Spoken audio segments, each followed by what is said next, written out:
attention span of 20 seconds on a scroll, or they can listen to both of a podcast. So there is nothing in between. I think one of the great skills that people are going to have to learn is how to... And then people are talking about many of the AI tools are replacing entry-level roles at many levels. Whereas the younger people, if they don't have that opportunities of entry-level jobs, they won't have the opportunity to make the mistakes and then learn from the mistakes. We shouldn't be complacent about what the labour market's going to look like in 2, 3 or 5 years from now. These AI tools are more complementary to the skills that people have rather than being a substitute for them. For an everyday person, what are the touch points for them when and why they should be thinking of economics? Economics underlies a lot of public policy. It really affects everything, whether it's childcare policy or health policy. We've got a very real housing affordability crisis. Everything that's been done about that has basically been the exact opposite of what you should do. Before we get started, please subscribe so that you never miss an episode of our cutting-edge contemporary conversations. Thank you. Welcome, Scientia Professor Richard Holden. How are you? I'm well, great to be with you. Thank you for your time today. I'm very privileged to be sitting with you. I've been watching your great work and presentations across. But I would want to start where it started for you. The idea of tracking numbers, the idea of observing economics, the idea of being curious to see why this happens and what leads to that. Where that started for you? I guess I grew up with my father was in business, and we always had the financial review and the newspapers around the house in the morning, and I got interested in that and started reading those at a relatively young age and found it kind of interesting, and I guess that somehow stuck with me. And when it came time to go to university, I decided to study economics, and it kind of went from there.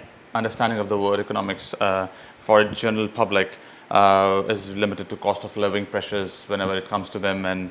But for an everyday person, what are the touch points for them when and why they should be thinking of economics as a play? Why should a normal person should think about economics from a point of view of a strong public policy, strong political ideologies, etc., etc.? Well, for better or worse, economics underlies a lot of public policy because, and it's not really about the dollars and cents, there's that. But what economics is really understanding how to allocate resources, what are the incentives that are going to be created, good and bad, potentially, by different public policies. And so when you think about it through that lens, it really affects everything, whether it's childcare policy or health policy, obviously things like tax policy. Even when it comes to defence, things like procurement have economics at their heart. So people sometimes don't like the idea that economics is kind of everywhere, and sometimes think that it sort of spreads its tentacles a bit too far. But because it really is about allocating resources, providing incentives, thinking about the distribution of incomes and wealth, it really underlies a lot, if not nearly all, public policy. Countries thrive and fail because of good or bad economic policy. And good economic policies take time, decades to trickle down, not to use the word, but trickle down to everyday Australian. What do you see in the cycles of economic cycles and economic policy, how they have fared in the last 2 or 3 decades? Well, I think firstly you make an excellent point about good policy often acts with a really long time lag. Bad policy can act with a very short time lag, but very good policy can take time. So when we're talking about productivity, which has been a big topic in Australia in recent times, and the lack of productivity growth over the last 15 years or more, one of the things, it's not the only thing we can do, but one of the things that we really need to do is increase our skills base, or what economists would call human capital. Now that starts with education in primary schools. So even if we knew exactly what to do and we enacted those policies, both of those, the knowing what to do is not too hard. The enacting the policies and getting them implemented is not easy. But even if we did that now, we're talking about those kids entering the workforce 15, 20 years from now. And so this stuff acts with a real lag. And so I think what's really important for governments is to have a narrative to tell the public about what we're doing You know, we're making progress. You're not going to see all the benefits today, but this is why we're doing it. And that's what I think successful economic reformers have done over the years. So you saw it with the Hawke and Keating governments, and Keating in particular, you know, crafted a really great narrative and sort of said, look, there are some painful things that are going to happen now, but this is where we're going and this is why we're doing it. And I think you saw it with Howard and Costello, and Costello as Treasurer, you know, doing some different things than Keating, of course, because it was a different time, but very complementary and had a narrative about what to do with it. I think the second part of your question was, what are some of the things that have gone wrong in recent times? I think we have a tax policy or a tax system that's really out of date. The last significant reform to the tax system was the GST, which was really around the turn of the century. Now, you don't have to change the tax system all the time, but it's not surprising that if you wait a quarter of a century to do anything, and we're still waiting, that it might not keep up with the times and it might get out of date. So that's one very significant part of, I think, public policy in Australia that needs attention. We're seeing that we've got a, you know, very real housing affordability crisis that's been brewing for a fairly long time. And everything that's been done about that has basically been the exact opposite of what you should do. So what we needed to do was increase supply and maybe dampen down some of the demand side incentives for people to pour money into housing. And we did the exact opposite. We've done nothing to boost supply to a first approximation, and we've done quite a lot to pour fuel on the demand fire. So those are the two, I think, most significant areas. And of course, productivity is involves a constellation. That's an outcome that involves a constellation of policies. What's going on in the labour market, what's going on in our tax system, what's going on in our education system. But those, I think, are the three big areas that come to mind. Comment on Keating. I was wondering if there is a research done. The more Keating was on telly, has a correlation to more sales of double-breasted suits. I think there's some. I haven't seen the data, but I wouldn't be surprised. Coming to, as we talked about, early learning and early education, so the two kind of taxpayers, as in the exchequer, the state or the federal government spends money on young people. A child is born and it spends so much taxpayers' money on education, health, and by the time it turns 22, that's when this person becomes a taxpayer. Whereas that's a long-term policy planning. The short-term policy is identify a skilled migrant who will come into the next month to the country and start paying taxes. So there are two extreme ends. One is long-term, consistent investing in this young person, a young child born, an Australian child born, versus a skilled migrant being imported. So how do you see the economics working on the extreme end? Because this might be a quick fix, this might be a long-term permanent fix. I think we need both, and I think they're both complementary. And I don't think we can achieve what we want to achieve as a nation without both of those things. I think when it comes to skilled migration, I look at, and I spent a decade living in the US, I look at the United States, and I think if you look at just from a raw economic perspective, that's not the only lens through which I think we should see immigration, but if you just look at it through a raw economic lens, if you look at CEOs of top 5, Fortune 500 companies. If you look at some of the founders of, the biggest and most important and most successful and most innovative companies in the United States, the proportion of those people who are migrants is really stunning. And I think the US has achieved that over, the last half century or more by having the best higher education institutions in the world, by providing the most opportunity for people who migrate, by providing very deep capital markets so that people with great ideas can get them funded and put them into action and put them into practice. And so I look at what the US has achieved with that and think, well, there's the poster child for what you can get out of migration. At the same time, America's had a lot of fantastic homegrown talent. So, people like Bill Gates have done okay. Mark Zuckerberg's done okay and made contributions. And of course, there are many others. But I think you need both. And I think very often the debate sort of oscillates between doing one or the other. And I think that's a mistake. A good mix is always good. A good mix is good.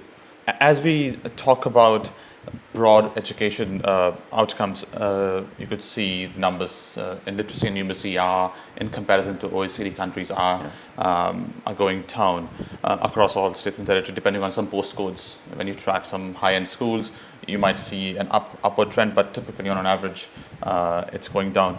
One is, this is a lag indicator that something has happened in the past, which is triggering that outcomes, but it's also a lead indicator for future. Yeah. So we might not dismiss that as a lag only outcome of a history, but it's leading something else in the future. So what is it leading to? Well, that's exactly right. So one way you can see that, and I think you're alluding to it, is these PISA scores that are conducted by the OECD, which give us a lens into the skill set of 15-year-olds across advanced economies. And as you say, and they look at it in math and science and reading, in all of those categories, Australia's seen an absolute decline over the last 2 decades or so, and we've seen a relative decline compared to other countries on the whole. Some of those absolute declines have also occurred in countries like the United States and the United Kingdom, so we're not totally alone, but it is very concerning. And as you say, these are 15-year-olds. Yeah. So this is telling you something about their education over the previous decade. Yes. But they're 15-year-olds, so it's telling you something about what your future workforce is going to look like for maybe the coming 5 decades. Yes. So it's a very, very concerning trend that I need to take seriously. I have a view, it might be right or it might be wrong, about what's led to that, but I think it's at least consistent with the data. And that is, there was a real change in education pedagogy, if you like. Yeah. And it happened to a degree in the US and happened to a degree in the UK, but it didn't happen in some of the countries that have continued to perform very well, like in Singapore, in mainland China, and a variety of others. And that is, there was a move towards this kind of choose your own educational journey. So it was a school of thought championed by Jean Piaget, and it became very trendy, and it said, we don't want to teach kids explicitly how to do things. We want to guide them on their own educational journey. Now, that sounds fantastic. It turns out it doesn't work very well. And we've started to reverse that in Australia, and this is the move back to what's often called explicit instruction or explicit education. And that really lays the foundation for people to be able to then, develop further. But, the example I always like to give, it's a little bit cute, but it's sort of right, which is, if you don't know your 12 times tables, then when it comes time to do basic algebra and you're asked 12 times x, plus 1 equals 145, solve for x, well, you're out of luck. You need to know your 12 times tables to be able to do that. So there's a lot of education, there's a lot of learning that builds on foundations. It's incremental.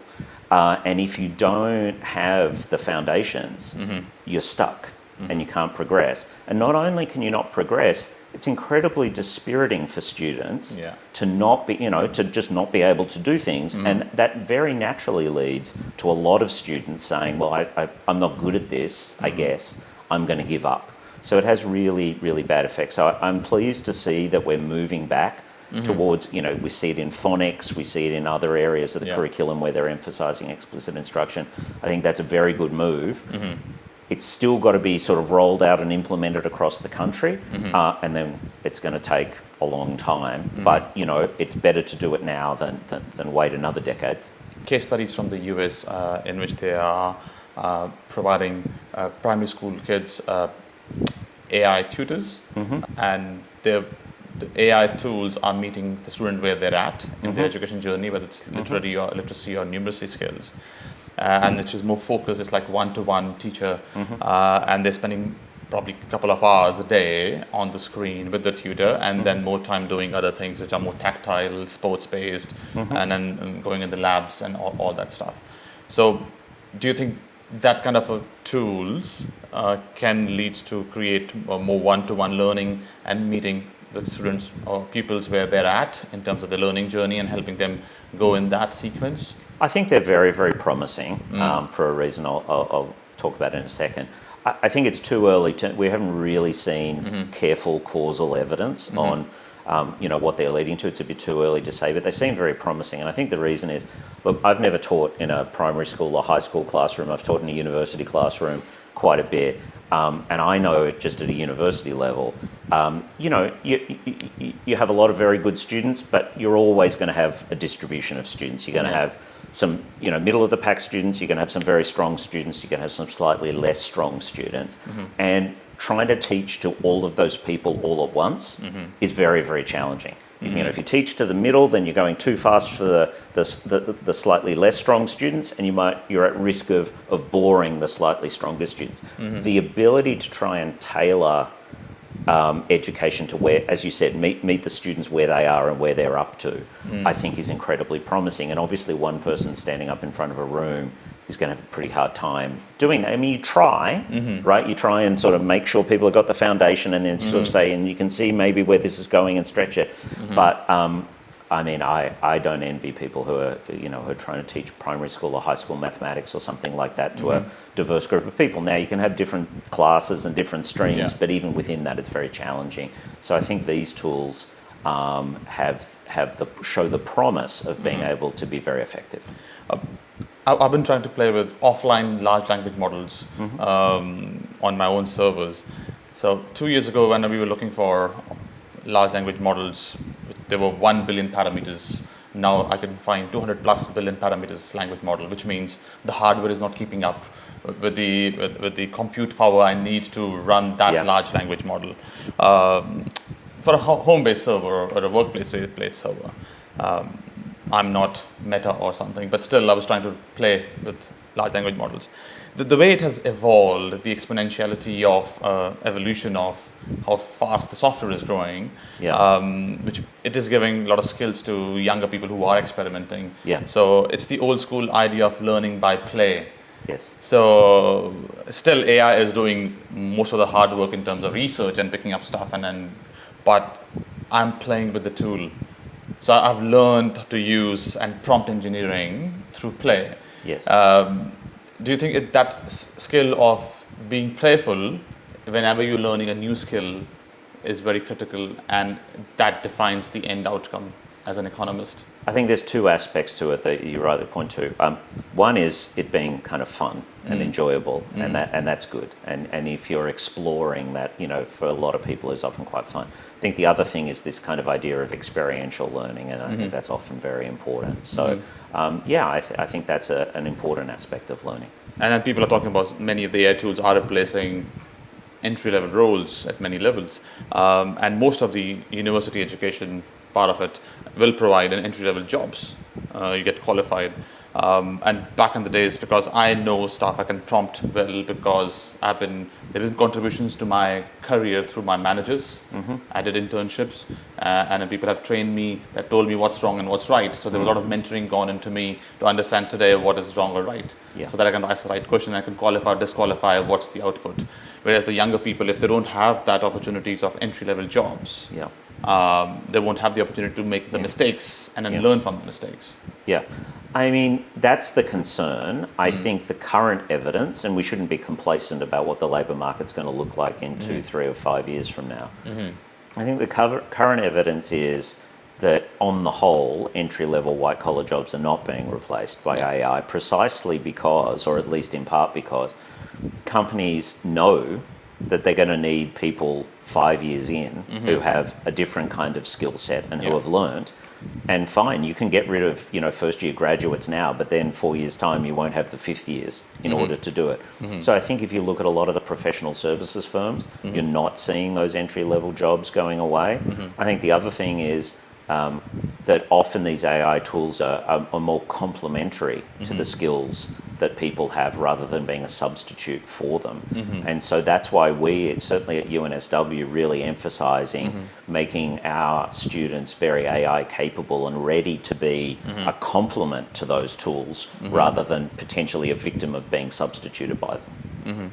We had a rate hike just a few days ago by the RBA, which talks typically is from the inflationary pressures and government spending. And now there is a war happening, which is increasing the input costs to the economy. What's your broader view on the next 6 to 9 months considering we have a war ongoing? Well, I think it's important to think about the backdrop of where we are with monetary policy in Australia. So the Reserve Bank, and they've been very open about this, pursued a strategy that was really rather different than what peer central banks around the world did. They said, look, it's important to remember going into the pandemic, we had unemployment rates that at their kind of lowest levels were around 5.5% often. And what happened during the pandemic was unemployment really went down. I mean, you had a lot of government spending and you had interest rates very close to zero. And so it's unsurprising that we got unemployment down even below 4%. Coming out of the pandemic, the Reserve Bank, and I understand this inclination, said, well, we want to, the phrase they use is hold on to the labour market gains. Okay, so yeah, it'd be great if we could keep unemployment at 4% instead of 5.5%. I mean, everyone's for that. Yes. The real issue was, could you make sure that inflation stayed within their 2 to 3% target band, underlying core, or what they call trim mean inflation? And they said, well, as it blew through the band very quickly, they said, well, we can tolerate that for a while. It'll come down kind of by itself. We're going to raise rates, but we're not going to raise them as aggressively as peer central banks overseas did. And so our highest interest rate, or so-called terminal rate, was over a percentage point lower than most other central banks was. And our inflation rate has remained persistently high. And so we now find ourselves, or the Reserve Bank finds themselves, in a real bind, which is, trim mean inflation at the last read was about 3.4%, well above the 2.5% target that they're looking for. And of course, with the war going on, you know that that's going north. Now, normally what central banks do when you see a big shock like this kind of oil shock that we're seeing now, they would normally see through that, to use the sort of lingo of central bankers, and say, look, that's a temporary disturbance. We're not going to react to that. We're just going to pretend that didn't happen because presumably that will go away. We wouldn't want to sort of fight that too much, and then it goes away, and then we've really damaged the economy. They don't have the luxury of doing that now because they still needed to get, the 3.4 was too high. They needed to get that down, and it's only going north. So they dealt away optionality. We saw the Fed just overnight was in a position where they could keep rates on hold because they've got inflation pretty close to where they want it to be. So this strategy that the Reserve Bank pursued, I think, failed us in two ways. Firstly, it left inflation too high for too long, which is really where our cost of living crisis comes from. Prices are on average 18% higher than they were coming out of the pandemic. That just makes everyone in the country 18% poorer, makes your bank account worth 18% less, makes your paycheck worth 18% less. So that's been a problem. And now we're in a situation where we can't respond to global shocks the way we would have liked to. So I've been quite an outspoken critic of the RBA about this in my Australian Financial Review column. I'm not the only one.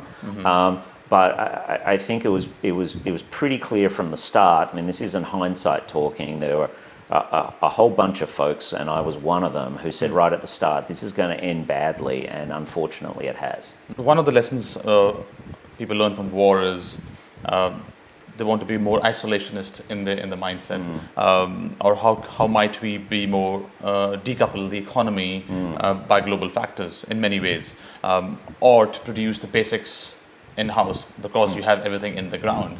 So whatever we want is here on the ground. Why do we have to in-source rather than outsource our raw materials out and can bring it back in the finished goods? So how do you see decoupling or being in isolation, at least from a point of view of basic needs and necessities of a country, is a rational idea or ideology? I think it's about balance. So I think what the pandemic taught us was that our supply chains, our global supply chains, had become a little bit too much just in time, and they needed to be a bit more just in case. Just in case the one factory in China that makes masks or something, I'm sort of exaggerating a little bit, burns down or can't open because of the pandemic or something like that. Or sometimes countries will use trade as a strategic tool, as leverage, and say, well, you really need insulin, and if we don't sell you insulin, all your diabetics are going to die, and so we want to extract something else for that. We don't want to put ourselves in a position to suffer from what economists call the hold-up problem, or just natural supply chain blockages like we're seeing in the Strait of Hormuz at the moment. So we want to avoid that to a degree. On the other hand, it's crazy to think that we're going to become a completely self-sufficient economy and give up on all the benefits of foreign trade and globalization. So I think what it's about is thinking about the minimum set of really critical industries where we can't afford to be dependent on somebody else. Now, there's a couple of phrases that trade economists use. They talk about offshoring, and they talk about reshoring, and they talk about friendshoring. So offshoring, of course, is saying we're not the best at this industry. We don't have a comparative advantage at it. We should let it go overseas, or we should trade. Reshoring has been about saying, whoa, we went a bit too far with that. Let's bring that industry back and put it here. And then I think what's sometimes missed in this discussion is friendshoring, which says, if there's a friendly country who we have a great bilateral mutual relationship with, a long history, where when it's in neither of our interest to blow up that relationship by trying to extract leverage from trade, we can rely on that country to trade with us. So Australia and New Zealand, Australia and Korea, Australia and Japan, Australia and a whole bunch of other countries, those are long-standing, mutually beneficial, very productive relationships that neither side has any kind of incentive to extract short-term advantage from at the risk of blowing up the relationship. So if we're getting something that's really important from New Zealand, I really don't think we should worry about that too much, and nor should they on the flip side of that, and that's just one example. I think we need to think about, okay, what are the industries that are super critical where there's not a friendly trading country that we can rely on, or where we're deeply concerned about the physical ability to be able to get it here because of a breakdown in the global supply chains. But even during the pandemic, global shipping didn't stop. So yes, there were supply chain blockages in the manufacture of certain things, and you saw that famously with chips going into. Turns out chips go into everything. It's not just phones and computers, but they go into fridges and cars and things. So I think we need a more nuanced approach to it. And what I worry a little bit about with the current Albanese government, and the Prime Minister made remarks just yesterday to this effect, was, well, the world's totally changed. We're going to unravel the entire Hawke Keating legacy, and we're going to make everything here. And I think that maybe that's just rhetoric, and let's see what they actually do. But I worry a lot that there's a kind of instinct, an inclination from a certain constituency in the country, and I think the left faction of the Labor Party, are part of this, have the inclination of finally we've got an excuse to unravel all that kind of globalization stuff that we never liked in the first place. So I'm nervous about us going too far down this path. But I have two questions on politics, but before that, on the commentary on that, Albanese is saying the world has changed, but how is that different to Made in Australia? No, I think that's exactly what he's pointing to. He's saying, he's right, the world has changed, no kidding. But look at what we've done with Future Made in Australia so far. We've invested in one single bet on quantum computing. We've invested in solar panels in, spookily, the Hunter Valley, which happens to be, a politically advantageous, place to pump a lot of money into for the government, into solar panels at which we can never, ever, ever compete with China. And then we've put some money into, legacy mining operations to prop up a few hundred jobs for maybe 3 years. So I don't think the track record of Future Made in Australia is all that distinguished so far. Politics love heroes. So they want to invest in heroes. As an economist, the politics plays on both sides. They play on binaries. You know, he's pro-Hamas, I'm anti-Hamas, or he's pro-immigration, I'm anti-immigration. So there are two. It's always they're talking about binaries. So as an economist, because people are not binary, you know, they can't divide ideas and views and mindsets and ideologies and economic models into binaries, good or bad.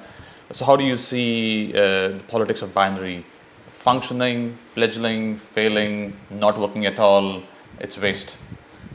Look, I understand why politicians need a narrative, and that's fair enough. And the most successful politicians have always had a really compelling narrative, and you can see it on, you know, both sides of politics. So, Ronald Reagan had a very simple narrative. You know, government isn't the solution to our problems. Government is the problem. Now, I happen to disagree with that, but it was a very compelling narrative.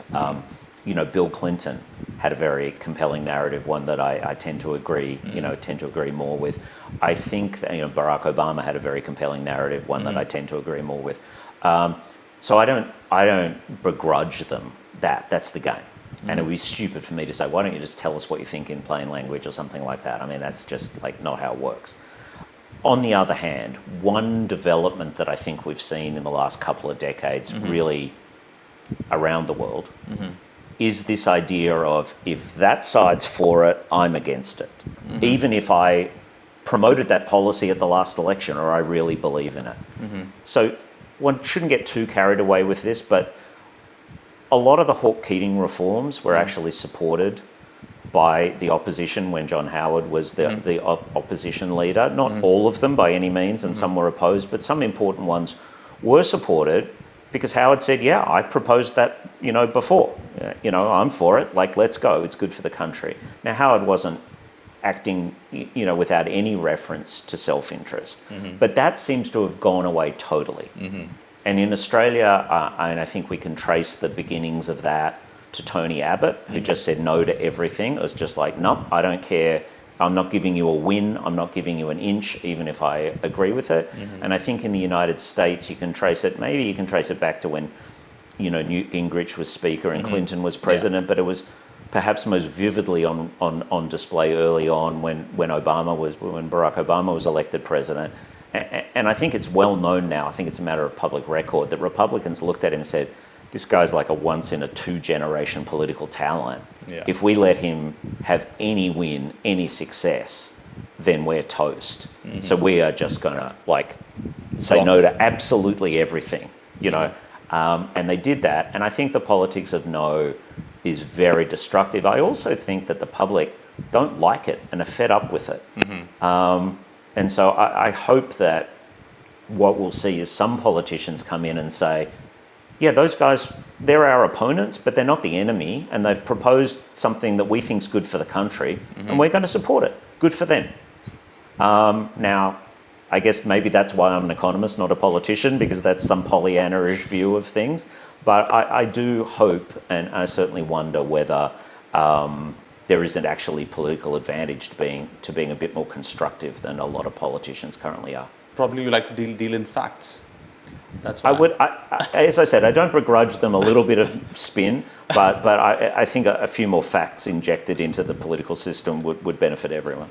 Because the downstream of politics is every citizen who's giving a vote. And when the political campaigns are limited to 3-word campaigns... Stop the boats, axe the tax, that kind of stuff? Yes. You are assuming no agency from a voter to diminish the whole agency level. And there might be a linkage between civic education added to the early education and young learning years of young people. Because if the masses are not well understanding the civics part of it and contributing in terms of at least spending some time where the country is going, who have effective policy, defense policy, economic policy, housing policy, and all the sorts, the decision making is limited to just those 3 words. And who's more impressive in terms of selling them. So how does economics sees that? Because those limiting 3 words and civic education and not assuming agency from voters. Yeah.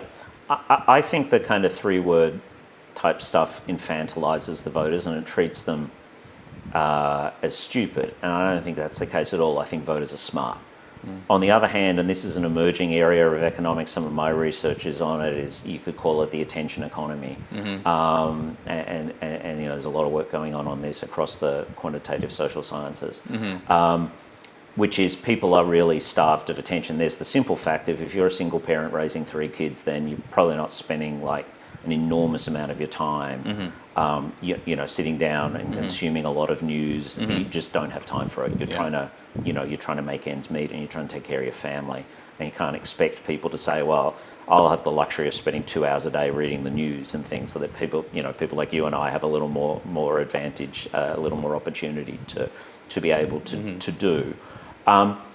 So I think that the trade-off is that you're trying to, as a politician, you're competing for eyeballs and you're competing for very, very scarce attention. And Jonathan Haidt, the great social psychologist in the United States, has talked a lot about how phones and social media and related things are really starving kids of attention, but it's true of all of us in a way.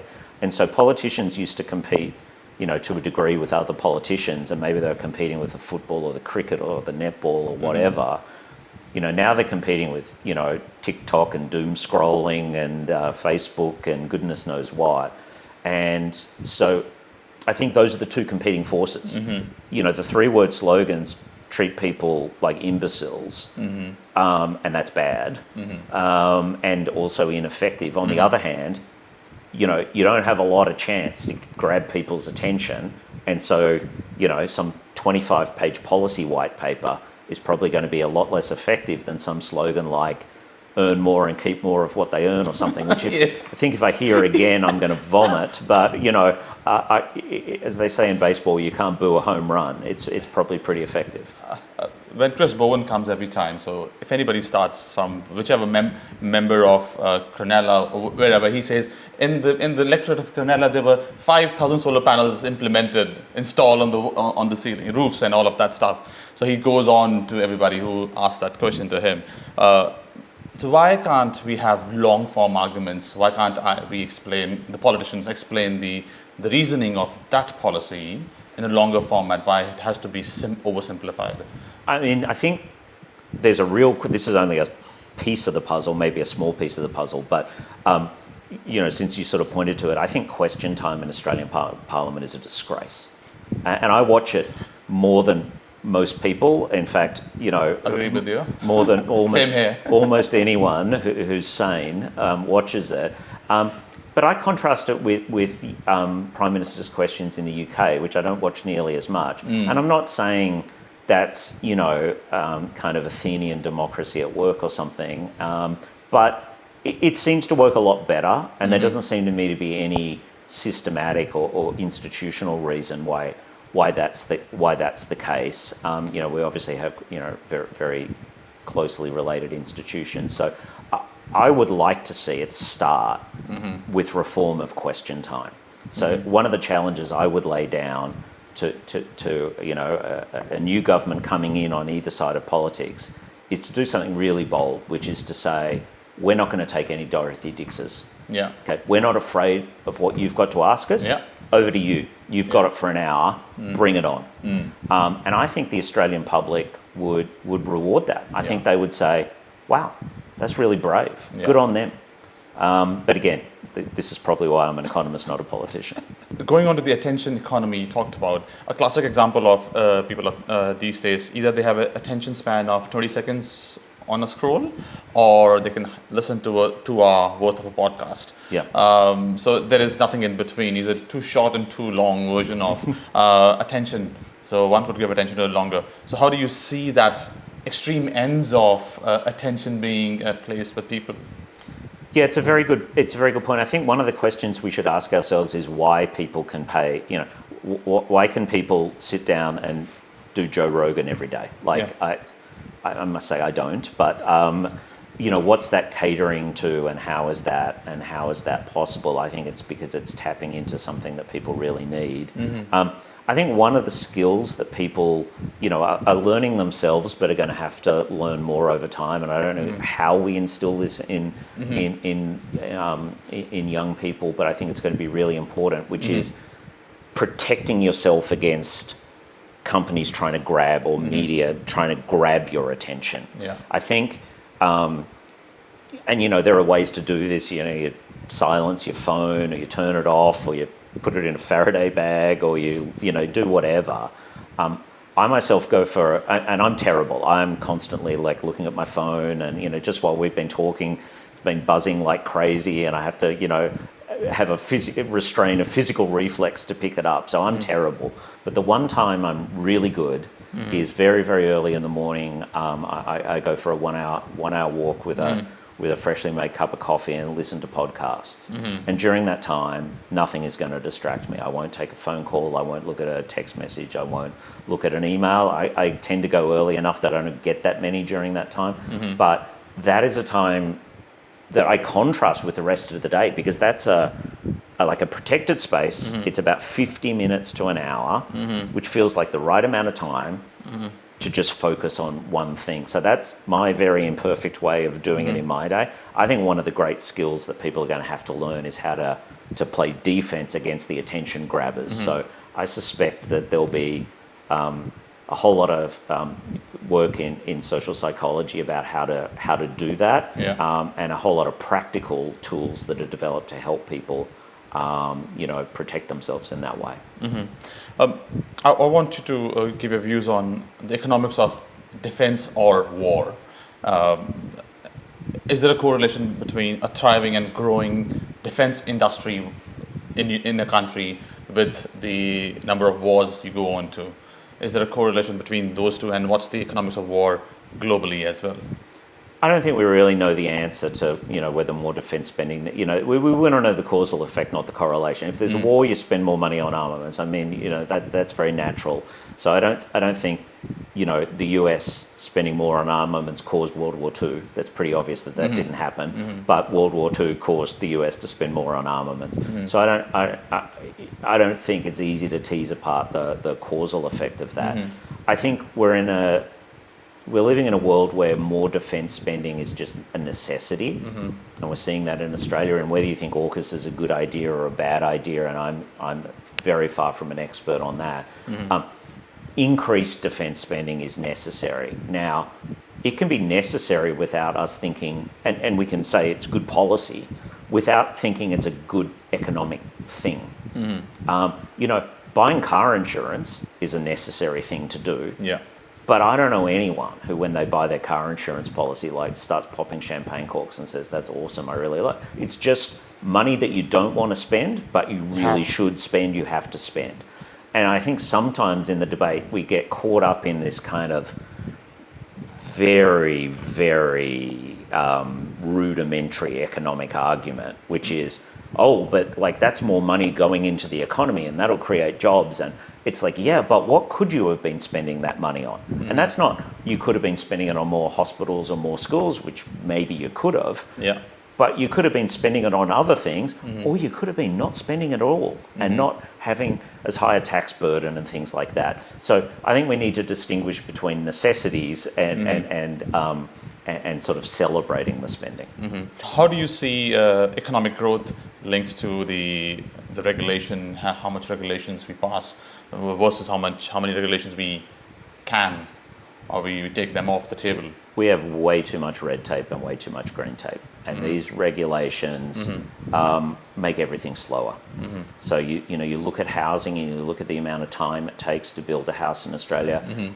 This is maybe a slightly generous to Japan comparison, but roughly speaking, from the time you decide you want to do it to the time someone turns the key in the door, it's 4 to 6 months to build a house in Japan. From the time you want to do it to the time someone turns the key in the door in Australia, it's more like 18 months to 2 years. that's a result of a number of factors. Part of it's modular construction, but a huge amount of that is regulation. That's just one example. We see it across the entire economy. I mean, the number of permits you need to open a coffee shop in Sydney is out of control. That needs to be pruned back. I'd like to see something. It seems so hard to get progress on this. I think you need kind of pretty sort of blunt instruments to deal with it. So I'd like to see that every time a new regulation is enacted, 2 of them have to disappear or something along those lines, or at least 1 for 1 to try and cut this back. I think an example, I wrote about this earlier in the year, that's really, really striking is that when, so Taiwan Semiconductor Manufacturing Corporation, TSMC, make, basically most of the world's advanced chips. When they build a new fab, a new plant in Taiwan, the number of permits that they need is 1 for everything.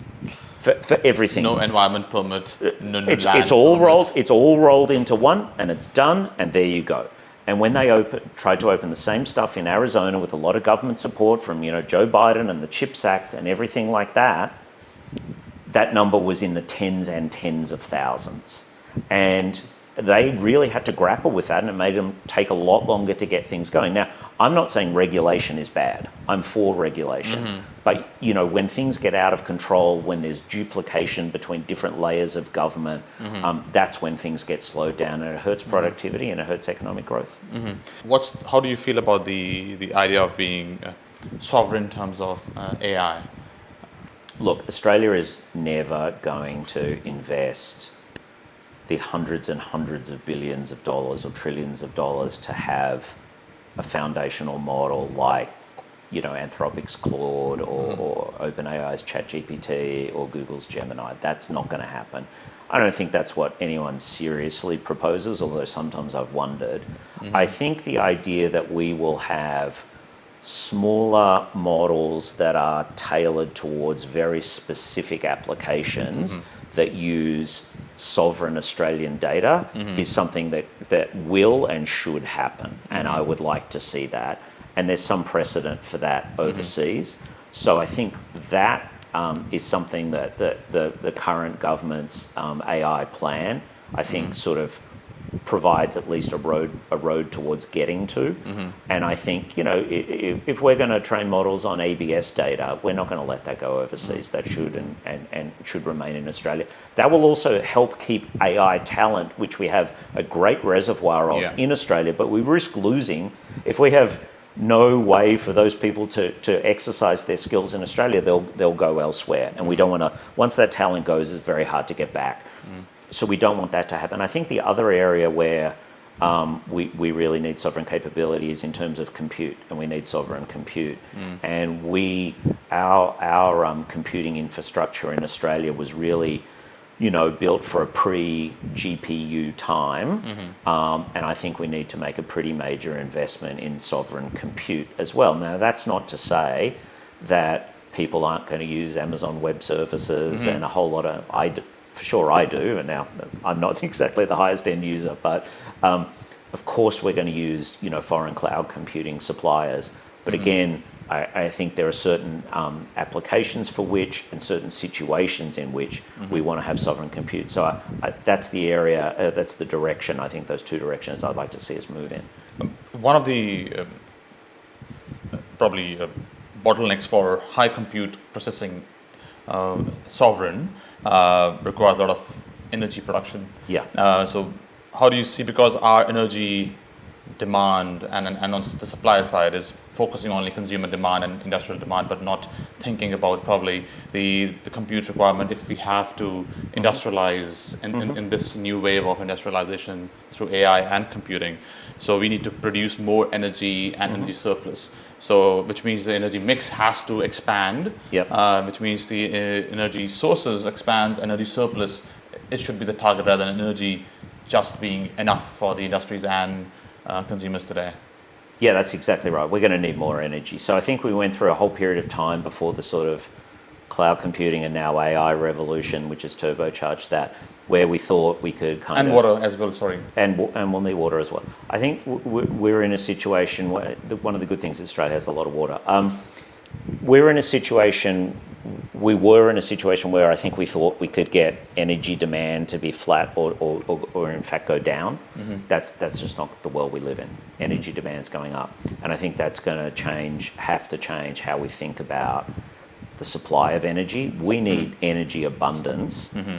And I think probably with the exception of coal, we need more of everything. Mm-hmm.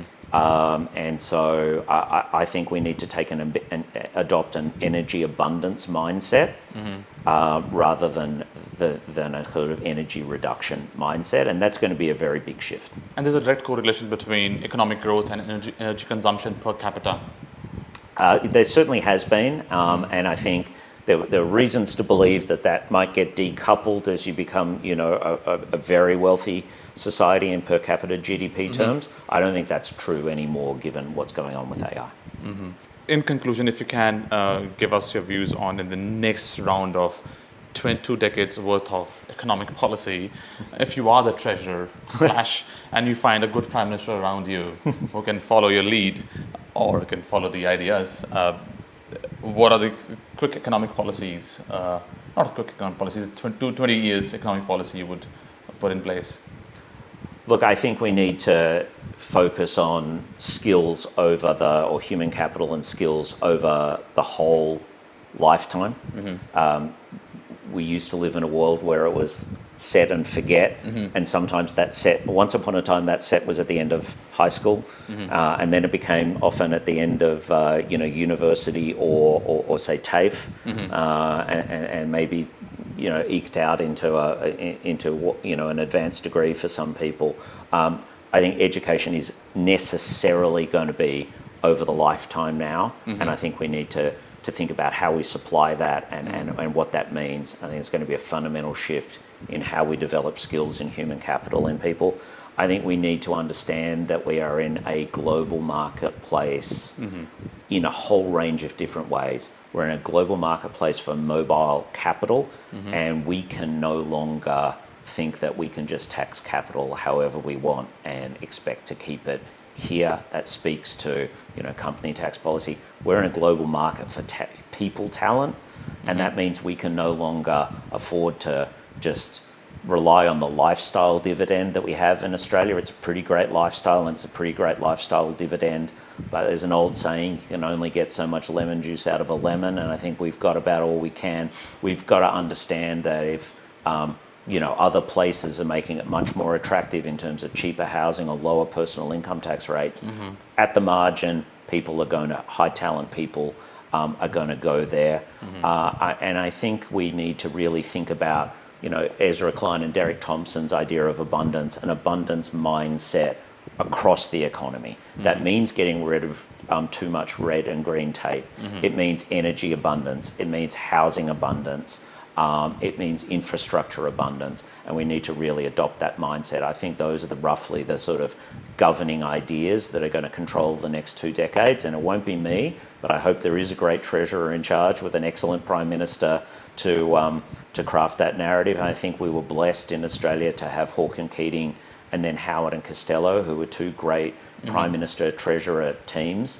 I think we've seen what happens when we don't have that. There've been some very good people since then, and I've got some of my favourites. They might not be the world's most popular picks, but I think Kevin Rudd was a great prime minister, and I think Josh Frydenberg was a terrific treasurer.